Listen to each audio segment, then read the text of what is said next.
Aigi karamba irano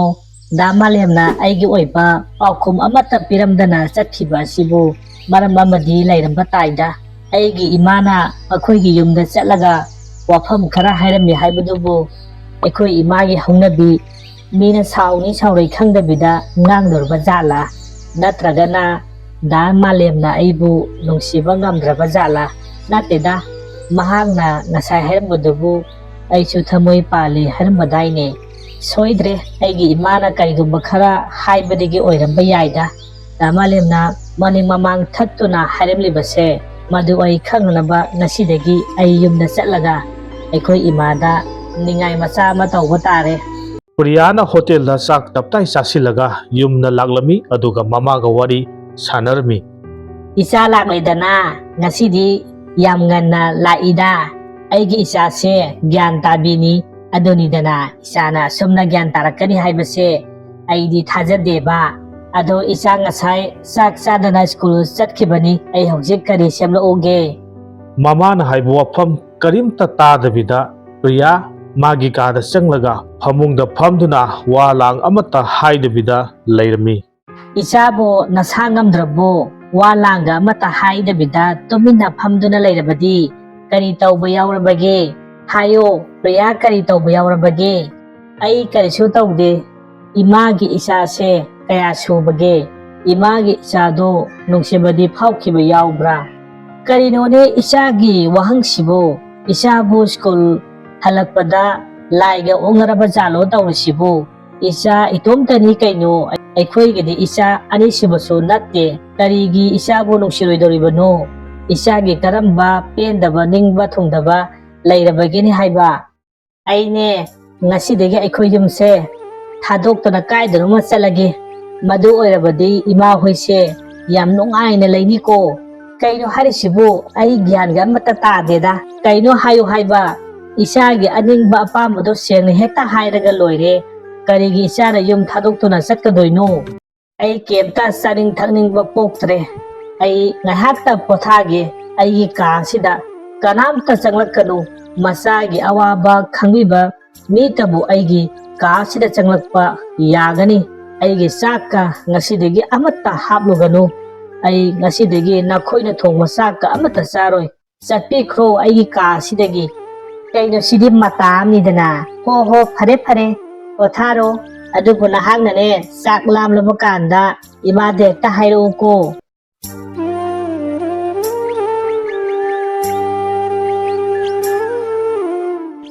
Shamalem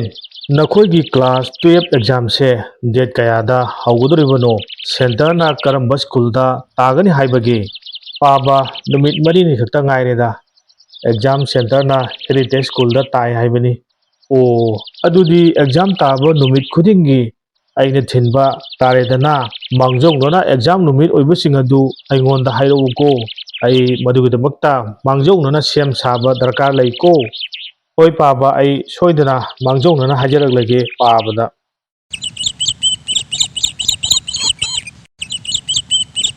Toniga thombaga nakhoi ani sidalao ngasidi sapur mayam ama pijadoini game ama sanadoini ko aikoi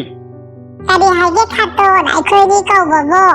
nakhoi ani aige ngasi sanadoini aduga asapor mayam ama leibidoini ado toni nangna hayeng chawraga kari oidoiba aduga thomudangna kari oigere khaliba hayune pakumani se amom toina khumu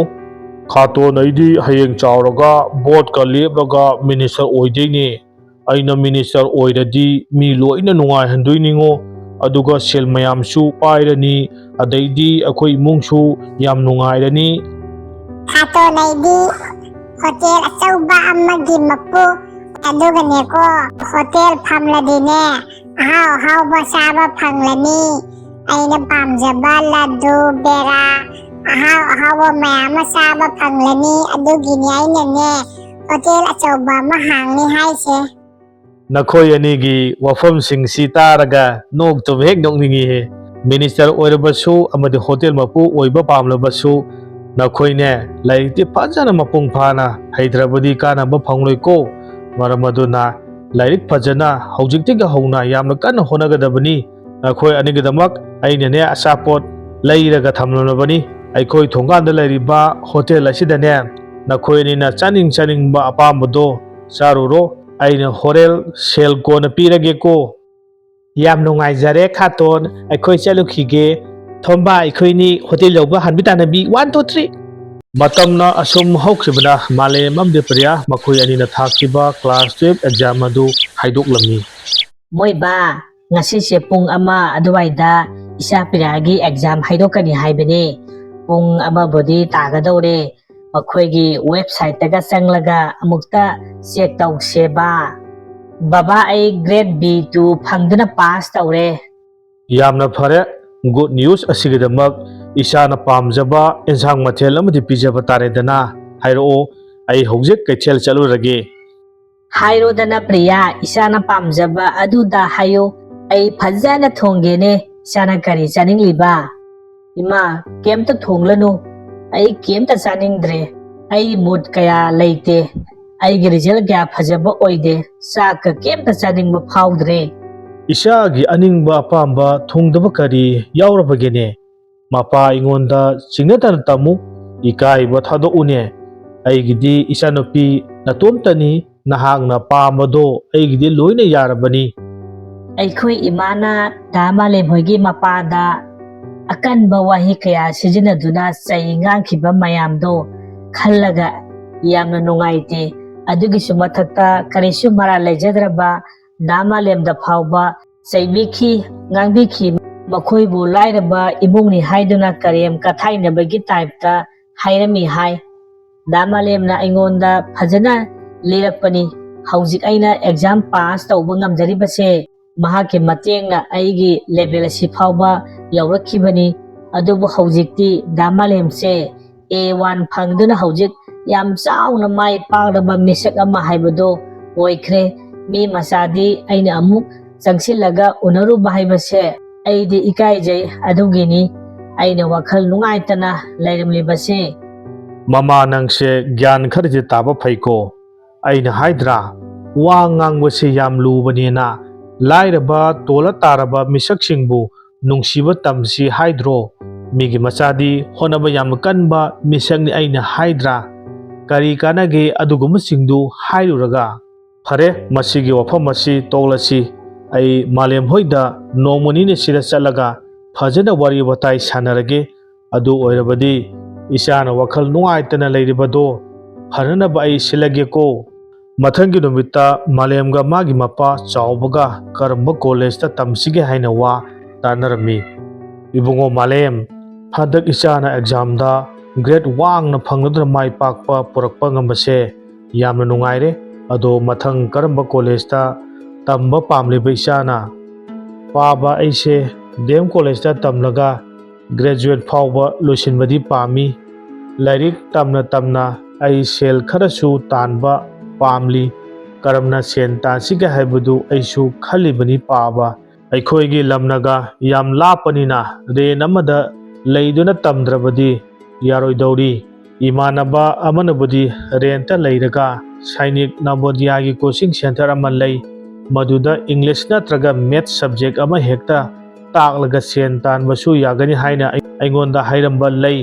मदुना फरगदरा हाइना खलिये पाबा Ibungo मालेम अदुना फरगनी मदुगी थबक अदु इपासु पामी यारे हाइना हाइख्रो लाक्लिबा इराइ नुमितसे यामनसु फबु नुमित अमा ओइ मदुदा चटनबा सिलसी अदुगा rent a लेना लेना एडमिशनसु तौनबा होनरगेको तंजा अदुद मुखाइ चावबा होइगी युमदा लाक्लमी ता चावबा अइ नखोइगी युमसिदा direct हेक्ता लाक्लिबनीने अइगी इमानबा कुबेरगा युमसिदा पुन्ना लाक्मिनगे तौबनी अदुदा महाक थबक अमा चथोखिबदगी लैरमद्रे करिसु लेबा वाफम नचदेदा मालेमना हंदक एग्जामदा मार्क वांगना फंगलदुना माइ पगलकपसे नुंगाइबा फोंगदोकलोरगे हाइदुना लाक्चबनी अदुगा मालेमगी एडमिशन गिदमक्ता अइगी ngamjaba senfam खरा mateeng tawjagena lakpani tada yamde lupa 30 khaktani masimatang lausinbiyu ibungo mukhai selsi yamdi yamankhre ekhoi lairba misak amani karamna asuk yamlaba senfam masibu singba ngamgani ta chawba ꯁꯤꯡꯒꯗꯕ ꯅꯠꯆꯗꯦ ꯑꯩꯅ ꯅꯨꯡꯁꯤꯗꯨꯅ ꯁꯦꯟꯐꯝ ꯑꯁꯤ ꯃꯇꯦꯡ ꯄꯥꯡꯖꯕꯅꯤ